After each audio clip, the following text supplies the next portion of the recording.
There exists a shadow game being played around you every single day, and most people are completely unaware they are even participants.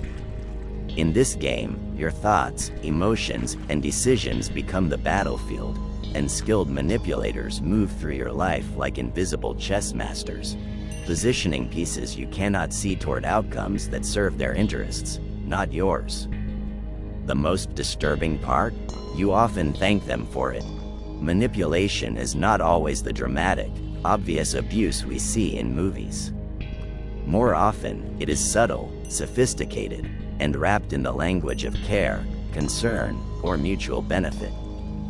The master manipulator does not force you to comply, they make you want to comply. They do not steal your power, they convince you to give it away.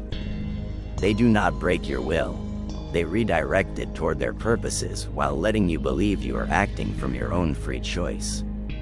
Before we dive deeper into this uncomfortable territory, I encourage you to subscribe to this channel.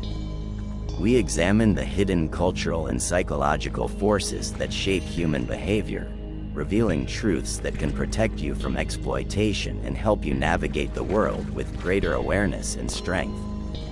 Dr. George Simon, who has spent decades studying manipulative behavior, identified what he calls covert aggression, a form of psychological warfare where hostile intentions are hidden beneath seemingly reasonable or caring facades.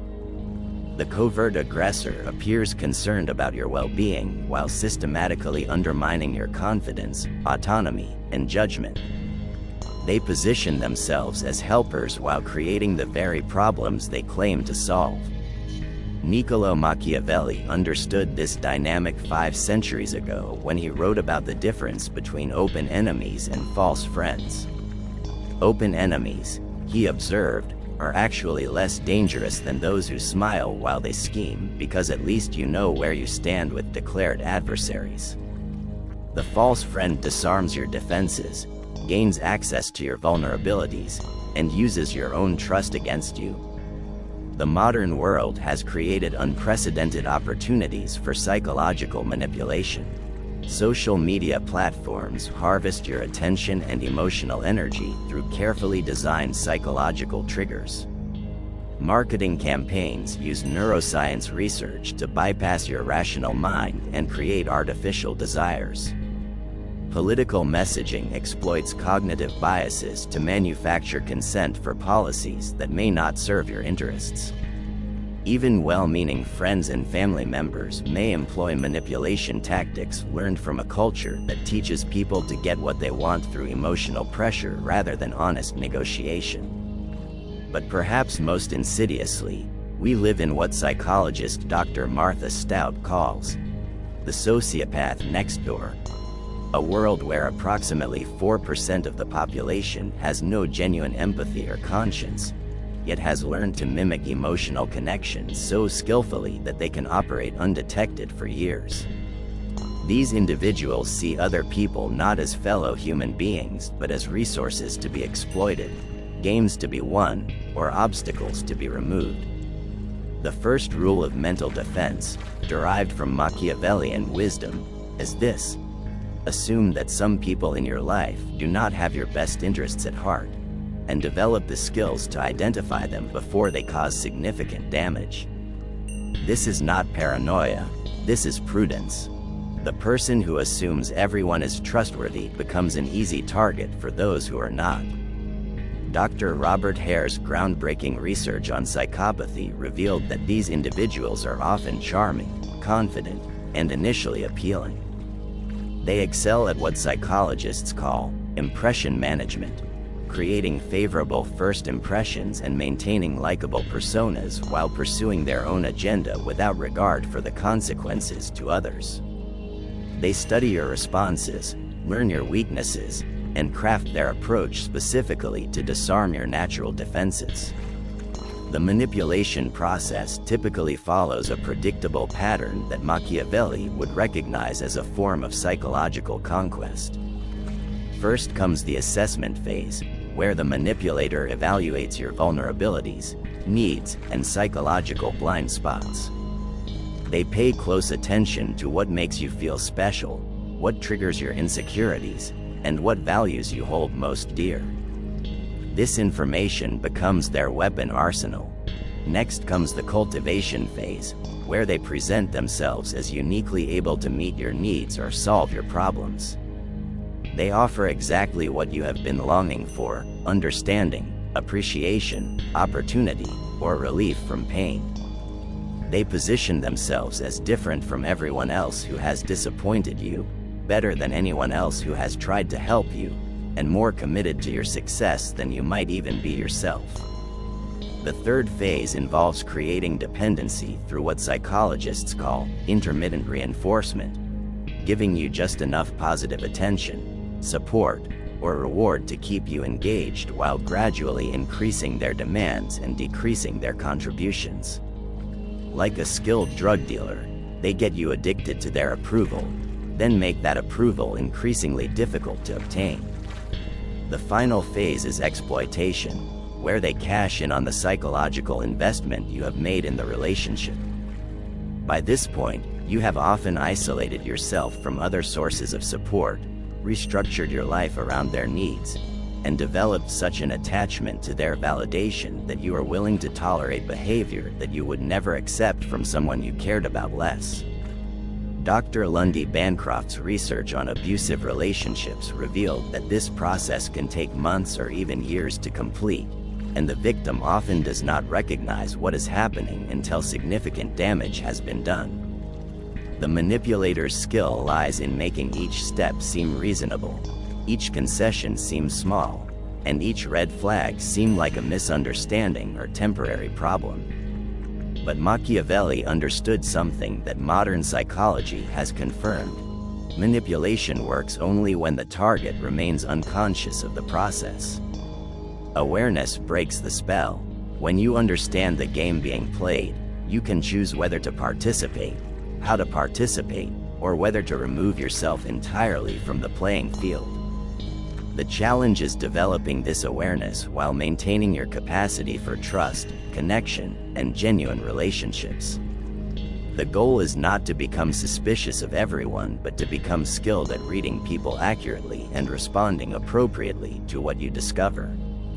Some people deserve your complete trust and vulnerability. Others deserve polite boundaries. Still others deserve protective distance or complete avoidance. Dr. Gavin de Becker's research on predatory behavior revealed that your intuition often recognizes danger before your conscious mind does.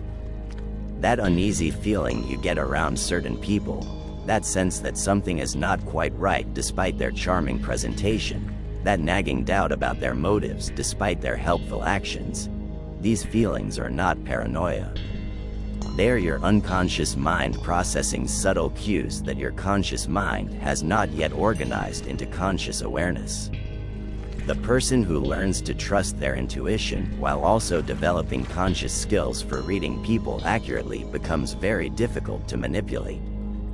They recognize love bombing as a red flag rather than flattery. They see excessive charm as a warning signal rather than charisma. They understand that people who seem too good to be true usually are, and they investigate rather than simply accepting favorable presentations at face value. But mental defense requires more than just recognition of manipulation tactics. It requires the emotional strength to act on what you recognize, even when that action feels uncomfortable, impolite, or potentially hurtful to someone who claims to care about you.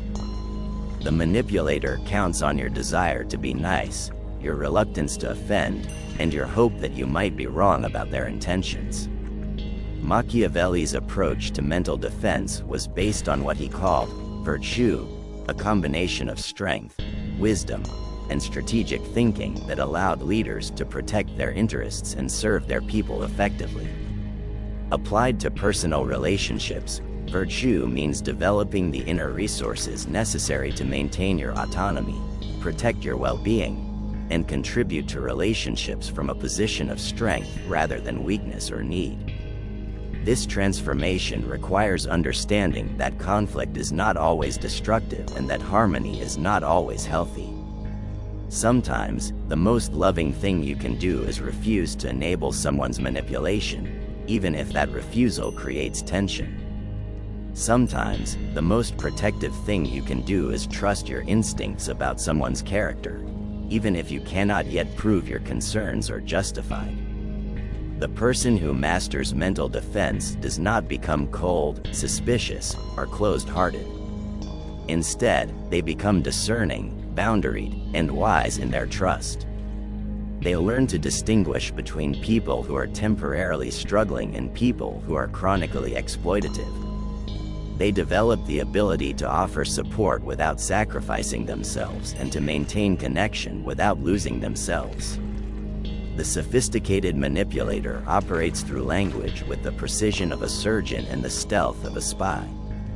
They understand that words are not merely communication tools but psychological weapons capable of reshaping reality, redirecting attention, and rewriting the victim's understanding of their own experience.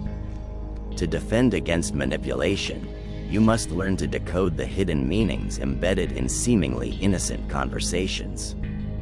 Dr. Stephen Stosny's research on emotional manipulation identified what he calls word salad, a communication style where the manipulator uses confusing, contradictory, or overwhelming language to create mental exhaustion and compliance. When you cannot follow their logic, you often assume the problem is your understanding rather than their deliberate obfuscation. When you feel mentally exhausted trying to make sense of their explanations, you often give up the effort to think critically and simply accept their conclusions. Consider the difference between these two statements. "I think we should consider other options," versus, "Don't you think that someone who really cared about our relationship would want to explore all possibilities before making such a major decision, especially given how much we both have invested in finding the best solution?" The first statement is direct and clear. The second is manipulative language designed to create guilt, pressure, and compliance through emotional complexity rather than logical persuasion. The manipulator's vocabulary is filled with what linguists call linguistic distortions, words and phrases that sound meaningful but actually obscure rather than clarify. They speak in generalities when specifics would be more helpful, use emotional language when factual language would be more accurate, and employ complex explanations when simple ones would suffice. Their goal is not understanding but confusion, not clarity but compliance. One of the most powerful manipulation techniques involves what psychologists call gaslighting, systematically undermining someone's perception of reality through denial, contradiction, and selective memory. The gaslighter does not simply lie about facts. They attack your confidence in your own ability to perceive and remember accurately. They make statements like, "That never happened," "You're being too sensitive," "You're remembering it wrong," or "You're imagining things," when you know your perception is accurate. Dr. Stephanie Sarkis's research on gaslighting revealed that this technique is particularly effective because it exploits a natural human tendency towards self-doubt.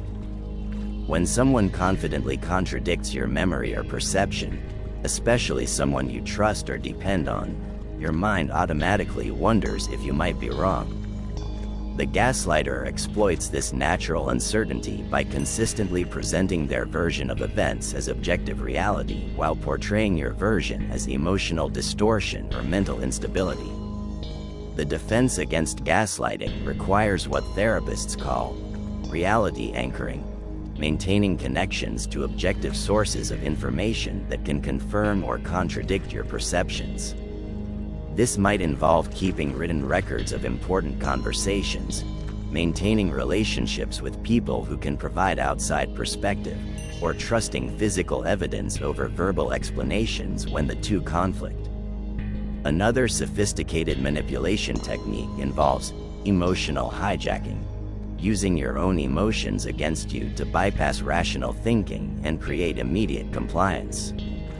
The emotional hijacker identifies what triggers your strongest feelings: guilt, fear, anger, sympathy, or desire. then craft situations designed to activate these emotions while you are making important decisions. For example, they might bring up your past mistakes when asking for a favor, creating guilt that makes refusal feel cruel. They might describe their urgent problems right before you need to focus on your own priorities, creating sympathy that makes self-care feel selfish. They might express anger or disappointment when you set boundaries, creating fear that makes maintaining limits feel dangerous to the relationship. Dr. Daniel Goleman's research on emotional intelligence revealed that decisions made while experiencing strong emotions are often decisions we regret later when thinking more clearly. The emotional hijacker exploits this by creating artificial urgency, manufactured crisis, or intense feeling states that make careful consideration feel impossible or inappropriate.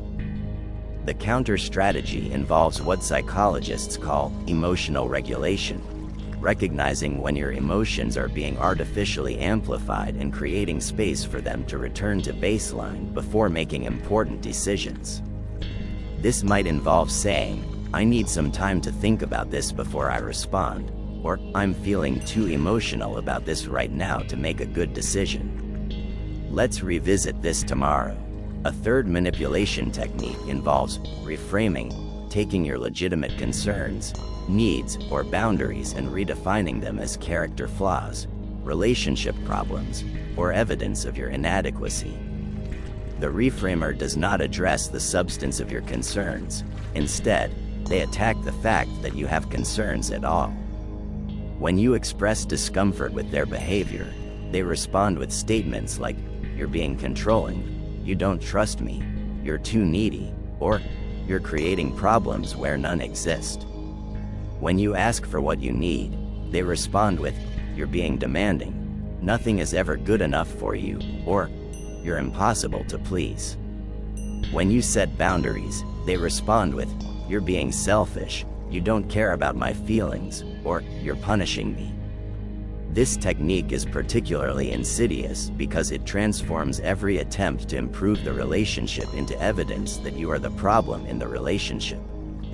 Over time, you learn to stop expressing concerns, asking for needs to be met, or setting boundaries because doing so always results in being portrayed as the aggressor rather than receiving the response or consideration you sought. The defense against reframing requires what therapists call reality testing, checking your perceptions and requests against objective standards rather than accepting the manipulator's redefinition. Are you actually being controlling when you ask someone to keep their agreements? Are you actually being needy when you want emotional support during a difficult time? Are you actually being selfish when you decline requests that would compromise your well-being?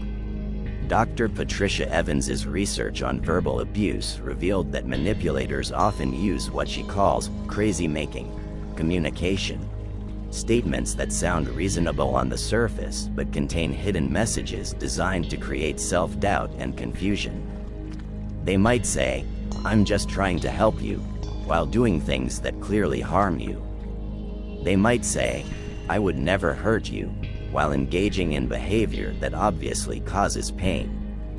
They might say, "You know I love you," while treating you in ways that feel distinctly unloving.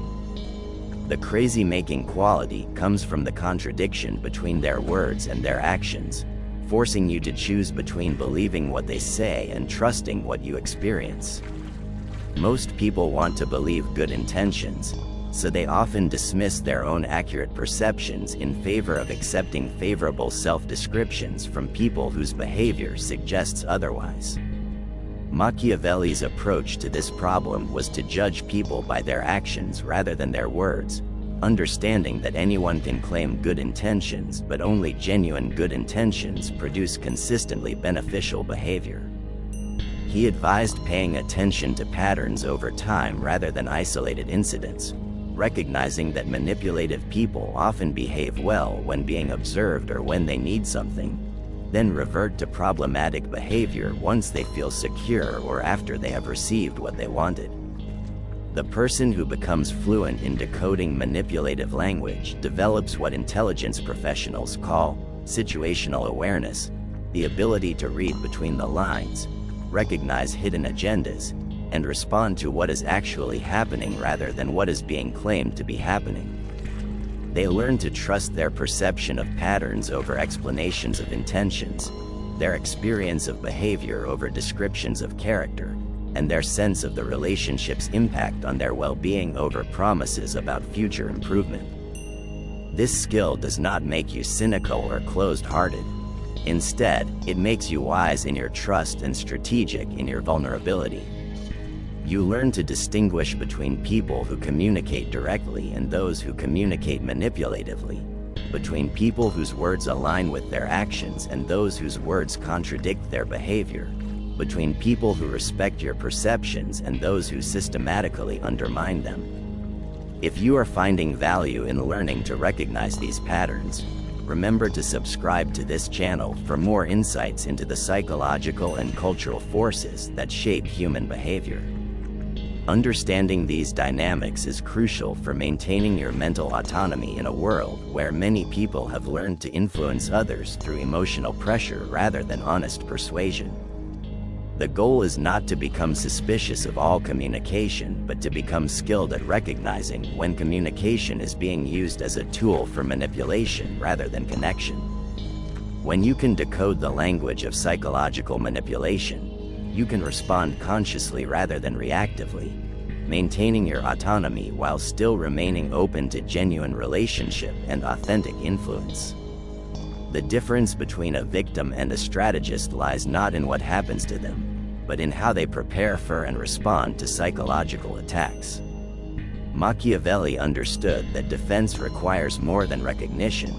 It requires systematic preparation, strategic thinking, and the willingness to act decisively when threats are identified.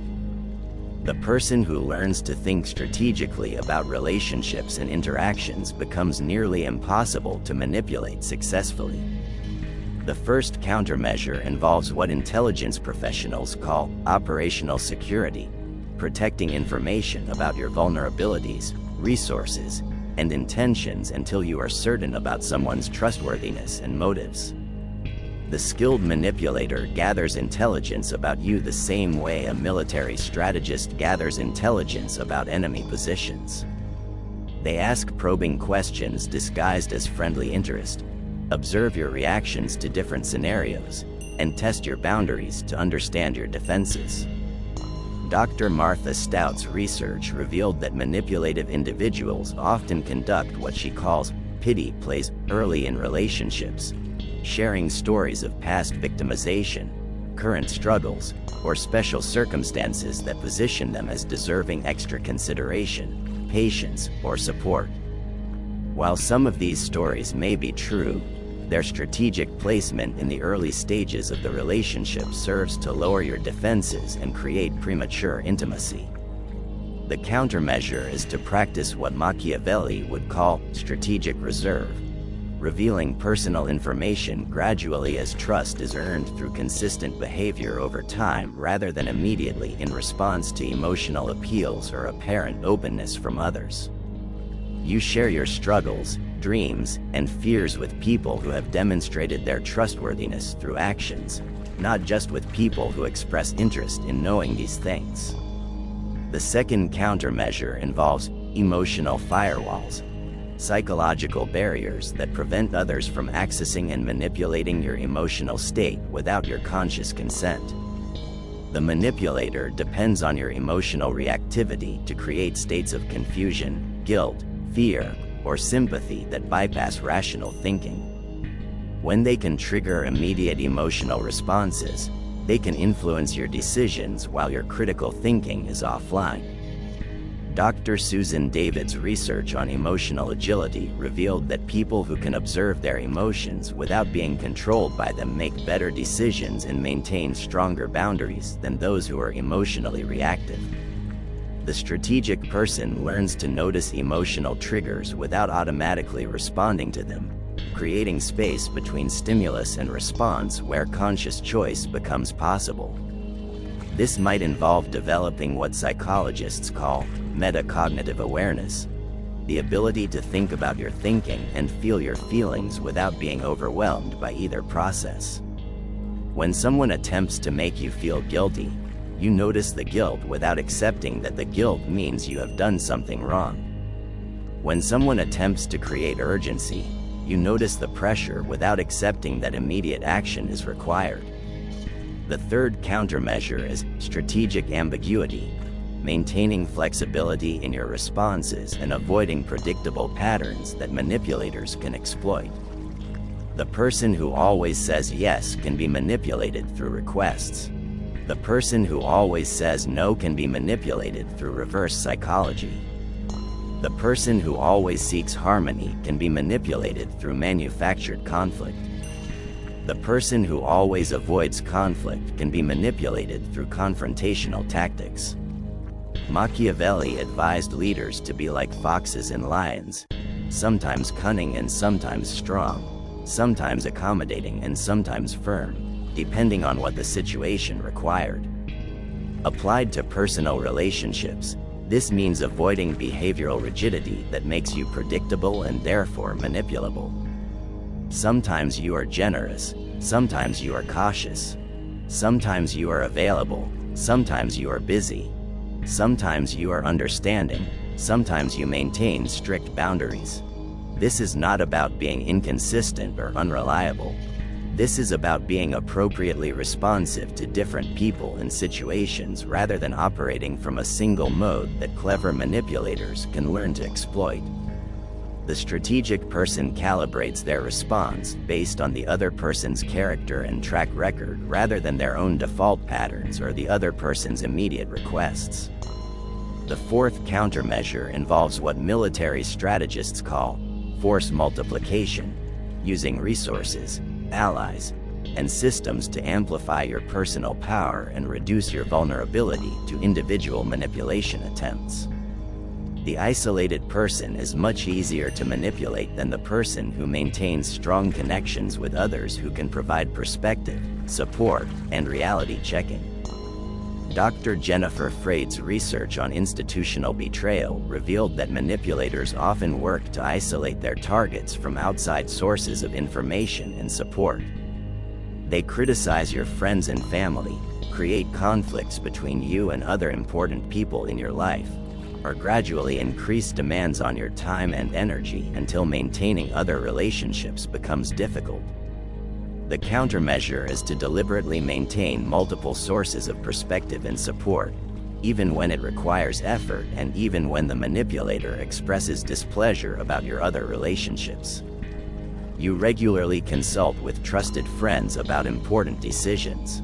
You maintain professional relationships that provide objective feedback about your performance and capabilities. You preserve connections with family members, mentors, or advisors who knew you before the manipulative relationship began and can remind you of your authentic self.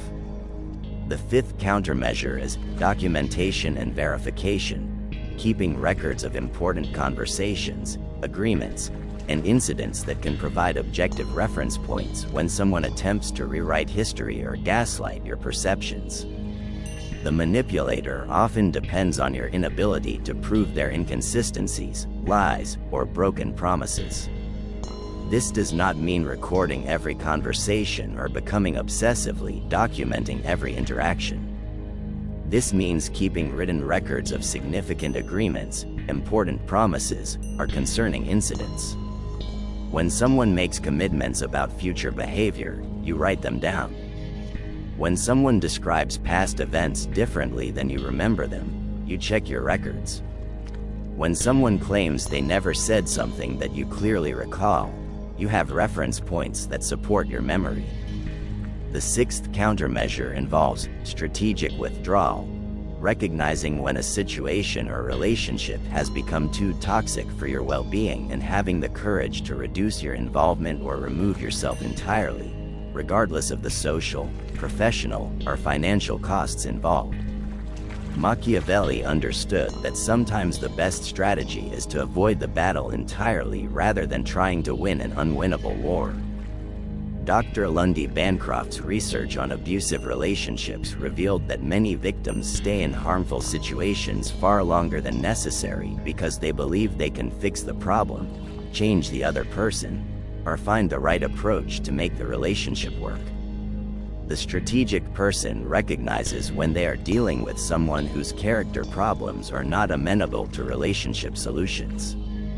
This requires developing what psychologists call strategic thinking about relationships, evaluating them based on patterns over time rather than momentary improvements, assessing them based on your actual experience rather than your hopes for potential, and making decisions based on what serves your long-term well-being rather than what avoids short-term conflict.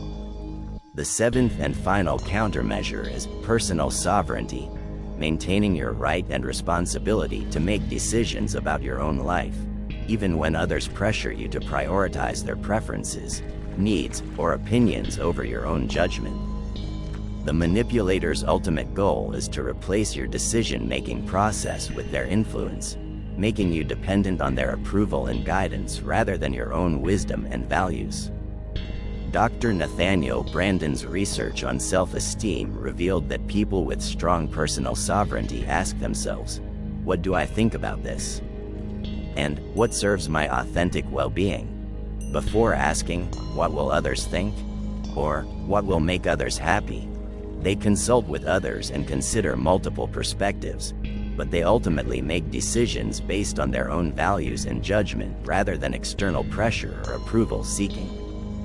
The person who masters these countermeasures becomes what Machiavelli would call virtuous, not in the sense of being morally perfect, but in the sense of being skilled, effective, and wise in their approach to human relationships and social dynamics. They maintain their capacity for trust and connection while developing sophisticated defenses against those who would exploit such openness. This transformation does not happen overnight, and it requires practice in low-stakes situations before you will be able to implement these strategies effectively in high-pressure circumstances. Like any skill, strategic thinking about relationships improves with deliberate practice and honest assessment of what works and what does not. The goal is not to become manipulative yourself, but to become unmanipulable by others. Not to close your heart, but to protect it wisely. Not to avoid all influence, but to distinguish between influence that serves your growth and influence that serves someone else's agenda at your expense. The ultimate victory over manipulation is not just avoiding it, but transcending the need to be constantly vigilant against it. When you develop what we might call psychological sovereignty, a deep, unshakable sense of your own worth, judgment, and autonomy, you become naturally resistant to manipulative tactics not through defensive strategies alone, but through the strength of your own centered presence. This transformation begins with understanding a fundamental truth that manipulators exploit. Most people are unconsciously seeking external validation, approval, or rescue from their own lives. The person who needs others to think well of them can be manipulated through criticism and praise. The person who needs others to take care of them can be manipulated through offers of help that come with hidden costs. The person who needs others to make them feel special can be manipulated through artificial scarcity and exclusive attention. Dr. Nathaniel Branden's groundbreaking work on self-esteem revealed that people with genuine self-worth, not arrogance or defensive superiority, but quiet confidence in their own value, are naturally less susceptible to manipulative tactics because they are not seeking from others what they can provide for themselves. They do not need constant reassurance about their worth, so they cannot be controlled through criticism or praise. They do not need others to rescue them from their problems, so they cannot be hooked through offers of salvation that require surrendering their autonomy. The journey toward this kind of inner sovereignty requires what psychologists call individuation, the process of becoming who you actually are rather than who others want you to be or who you think you should be. This is not selfishness or narcissism. This is the mature recognition that you are responsible for your own happiness, growth, and life direction, and that healthy relationships are composed of two whole people choosing to connect rather than two incomplete people trying to use each other to fill their empty spaces.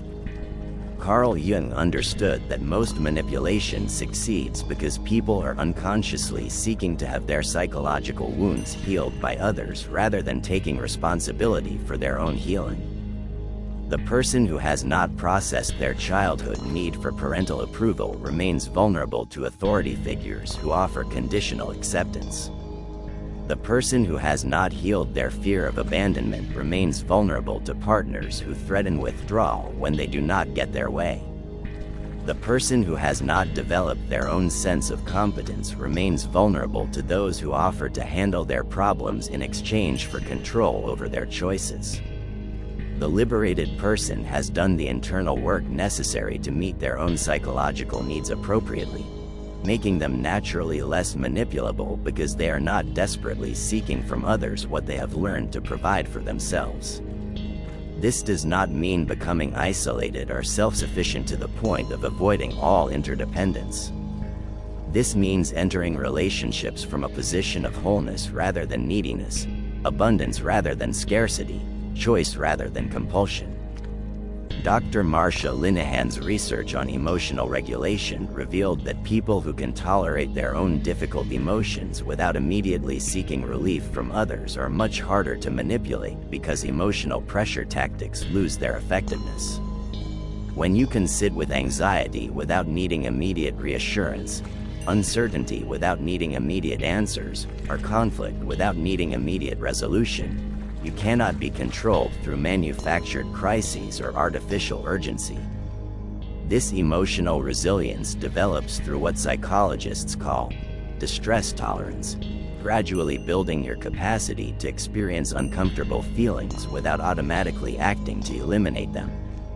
You learn that emotions, even painful ones, are temporary experiences that contain information but do not require immediate action. You develop confidence in your ability to handle whatever arises, reducing your dependence on others for emotional regulation and therefore your vulnerability to those who would exploit such dependence. The liberated mind also cultivates what philosophers call philosophical detachment, the ability to observe human behavior, including manipulative behavior, with curiosity rather than reactivity. When you understand that manipulation is often a sign of the manipulator's own psychological wounds rather than evidence of your inadequacy, you can respond more strategically and less emotionally. The person who tries to control others through guilt, for example, is often someone who was controlled through guilt themselves and learned this as their primary relationship strategy. The person who manipulates through anger may be someone who learned that emotional explosions are the only way to get their needs met. The person who manipulates through victimhood may be someone who discovered that helplessness is more effective than directness in gaining support and attention. This understanding does not excuse manipulative behavior or require you to tolerate it. But it does allow you to respond from a place of clarity rather than confusion, strategy rather than emotion, and choice rather than automatic reaction.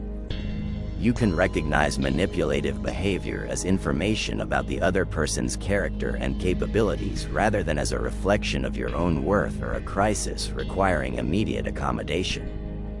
The truly liberated person also develops what we might call strategic compassion, the ability to care about others' well-being while maintaining clear boundaries about what you will and will not do to support that well-being. You can feel sympathy for someone's struggles without taking responsibility for solving them. You can recognize someone's pain without accepting blame for causing it. You can hope for someone's growth without sacrificing yourself to facilitate it. Dr. Kristen Neff's research on self-compassion revealed that people who are kind to themselves are actually more generous and helpful to others than those who are self-critical and self-sacrificing. When you treat yourself with respect and care, you model healthy behavior and have genuine abundance to share. When you meet your own needs appropriately, you can contribute to others from overflow rather than depletion. This shift from scarcity-based helping to abundance-based service fundamentally changes your relationship dynamics. Instead of giving from a sense of obligation, guilt, or need for approval, you give from a sense of choice, abundance, and genuine care. Instead of helping others to meet your own psychological needs, you help others because you have the resources to do so and choose to contribute to their well-being. The manipulator cannot exploit abundance-based service because it comes with natural boundaries and conscious choice. When someone gives from abundance, they give what they choose to give, when they choose to give it, to whom they choose to give it. They do not give everything to everyone at all times, and they do not feel guilty about their selectivity because they understand that sustainable service requires sustainable resources. Living beyond manipulation also requires developing what Machiavelli would recognize as virtuous pragmatism. The ability to see people and situations clearly, respond appropriately to what you discover, and make decisions based on wisdom rather than wishful thinking. This means accepting that some people are not safe for close relationship, some situations are not worth your continued investment, and some problems are not yours to solve. The pragmatic person does not waste energy trying to change people who have shown no genuine interest in changing themselves. They do not invest in relationships where they consistently give more than they receive. They do not remain in situations where their well-being is regularly compromised in service of others' comfort or convenience. This pragmatism is not coldness, it is wisdom. It recognizes that your time, energy, and attention are finite resources that should be invested where they can produce the greatest positive impact for yourself and others. It understands that enabling dysfunction is not kindness and that protecting manipulative people from the consequences of their behavior prevents them from experiencing the motivation necessary for genuine change. The person who lives beyond manipulation becomes what we might call anti-fragile. In their relationships, they grow stronger from challenges, more discerning from difficulties, and more skilled from setbacks. They do not become hardened or closed, but they become wise in their openness and strategic in their vulnerability. If this exploration has provided insight into your own journey toward psychological freedom, consider subscribing to our channel. We continue to examine the cultural and psychological forces that shape human experience, revealing both the obstacles to authentic living and the pathways toward genuine liberation. The ultimate protection against manipulation is not perfect defense but perfect centeredness. Knowing who you are, what you value, and what you will and will not accept in your relationships. When you live from this center, manipulation becomes not a threat to your identity but simply information about other people's character that helps you respond appropriately to what you discover. The liberated mind does not fear manipulation because it has nothing that manipulation can take away. Your worth is not dependent on others' approval. Your security is not dependent on others' behavior. Your happiness is not dependent on others' choices. You remain open to influence, connection, and genuine relationship while remaining impervious to exploitation, control, and psychological manipulation. This is the true meaning of psychological freedom, not the absence of challenge or conflict, but the presence of choice in how you respond to whatever arises. Not the elimination of difficult people from your life, but the development of skills for dealing with them effectively. Not the avoidance of all influence, but the wisdom to distinguish between influence that serves your growth and influence that serves someone else's agenda at your expense.